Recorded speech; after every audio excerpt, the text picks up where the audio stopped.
Hello everyone and welcome to the channel. In this video I will show you exactly how to enable parental controls on Fortnite.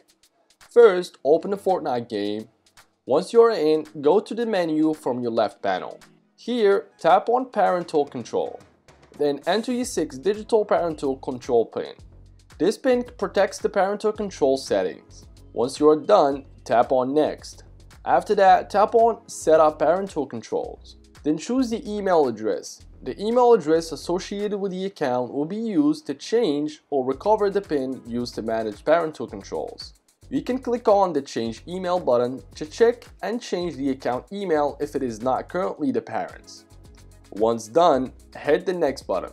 After that, enter a 6-digit parental control PIN. This PIN will be required with adjusting any parental control settings. Enter the 6-digit PIN and then re-enter it.